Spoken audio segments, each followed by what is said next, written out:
Hello, welcome to this next clip about customers' needs. There's 4 things you need to consider about your customers when you're producing a product or a service for them. The first of which is the price. It's got to be priced appropriately. It's got to be priced so that you're making a return, and you're covering your fixed costs and your variable costs. But price is probably the first thing that people want to know about a new product or a new service, because it's going to determine whether or not you can get it. First of all, if it's not affordable, the answer is going to be no. And secondly, does it seem like good value for money? So I know from my own experience with this that, when I'm purchasing something, I've got a figure in my head of what something might be worth. Whether it's buying a car or buying a house or buying some, a new suit or some clothes or whatever it might be, I already have a figure in my head. And as long as what I'm looking to buy is around that figure, even if it's a little bit more, my brain's already saying to myself, this is probably, I might make this purchase. Okay, so the price is key, and the price can be high for something if you have got the branding right and the spec of it right and the features are right. That price in my head might go up depending on what it is I'm choosing to buy. But if it's too high, it would put me off, even if I could afford it, because nobody wants to feel as though they're being taken advantage of. So price is key. Next is choice. There's 2 sides to this. Giving people a good range of choices so that you're more likely to have something that they want. Think about when we looked at the Toyota website, at the different cars that they've got available, from the Aygo right through to the family cars, to the hybrid cars, to the vehicles that are useful for people that are working, like vans, etc. Similarly though, just think about how sometimes having a small range of choices could also be useful. Think about, for example, with Apple and the range of iPhones, there's not a lot of choice, okay? And so it depends on different scenarios, but generally speaking, where it's affordable and sensible to do so, the more choices you can give people, the better, the more likely it is that you're going to have something that they want. And then once you've got them in, like with the Toyota example, if your first car is an Aygo and you really like the Aygo and you want a bigger car, well, the Toyota have got a car for you there as well. Okay, so you're more likely to stay with them as well. Obviously, then there's the convenience. A business offering customers convenience is more likely to be successful. Think about, next day delivery or same day delivery. You're more likely to buy something from somebody if they offer that kind of service. Similarly, think about the position of products in supermarkets. When you're at the till, what's there? It's usually snacks, it's usually drinks, because they're conveniently placed. After a shop, you might be thirsty, you might feel peckish, so you might make another purchase. And think about convenience of services through apps. For example, if you're talking with somebody about a TV show that they're watching on Netflix and you aren't a Netflix customer, but you have a smartphone, you can download the app, you can subscribe, and you can be watching the episode right there. And then within minutes of having that conversation, that level of convenience means that if you've decided you want to do it, you can just do it straight away. You don't have to wait. And then finally, there's the quality. I think here a good example to think about is clothes. A clothes manufacturer using better quality materials will create good quality clothes and can charge more for them.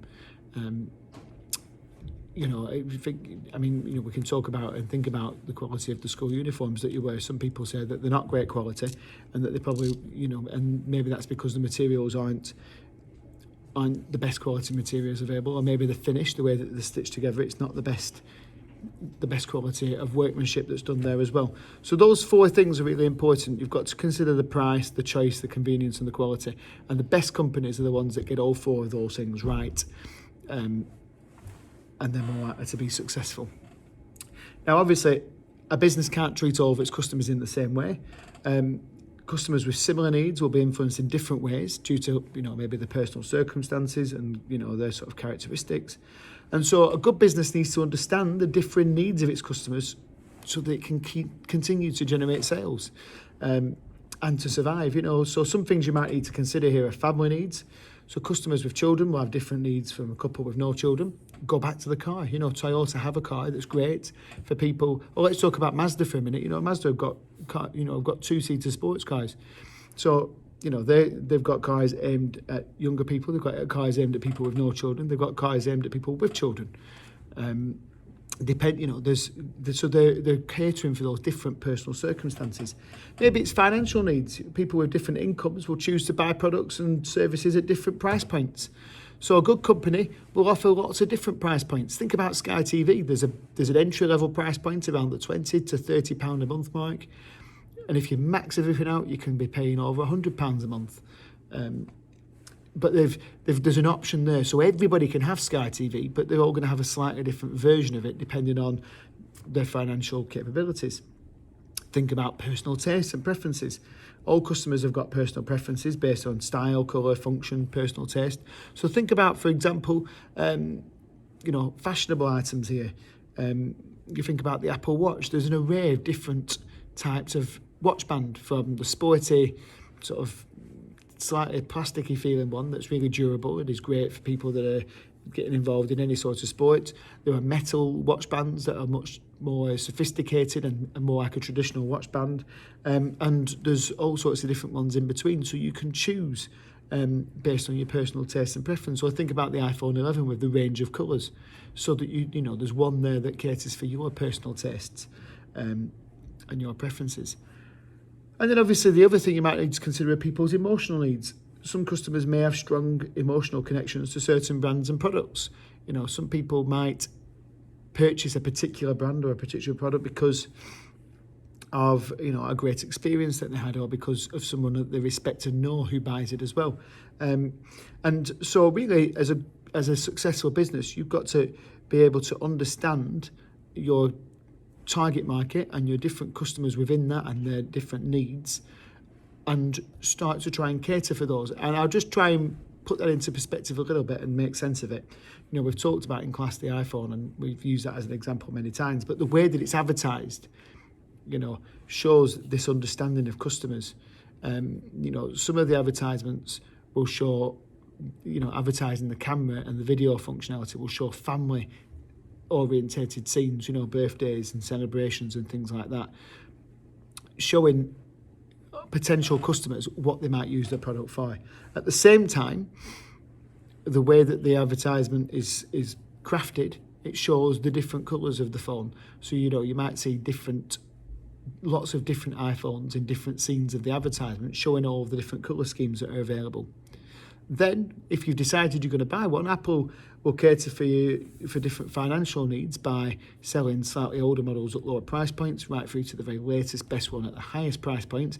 And then again, gives you options for financing the phone, so that even if you wanted the more expensive one, maybe because you need it, if you can't afford the full amount of the phone straight away, there's ways to make it more affordable.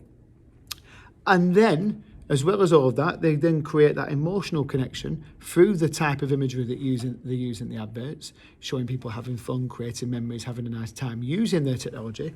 And they're trying to show that they understand all of these different facets of what their customers might need. And in general, it works really well.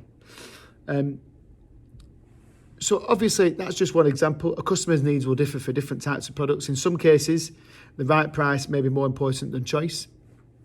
If you're, for example, having new windows fitted in your house and you need the windows, and there's a £5,000 option and there's a £10,000 option, and you just don't have £10,000, but you really need the windows, you'll go for the £5,000 option, even if you're missing out on a cool new feature that's in the £10,000 option. In other circumstances, it could be the other way around. For example, if you want to treat yourself to an incredible watch, you might choose to get the more expensive one that doesn't have. So, for example, think about a Rolex watch here, great brand name, fantastic watch, not a smartwatch, doesn't do anything that the £399 Apple Watch does, other than tell you the time, let's say, and maybe the date.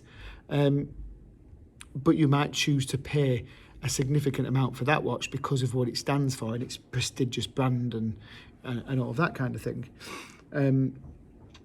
Another quick example could be customers buying a short haul flight to Europe. Okay, if you're going to be on a plane for 2 hours, does it matter if you're in first class or second or economy class or whatever it is? Do you just want the cheapest flight possible? Because really, you just want to be in Europe on your holiday, and what you really want to spend your money on is the holiday and not necessarily the trip from where you live to get there. Just as an example.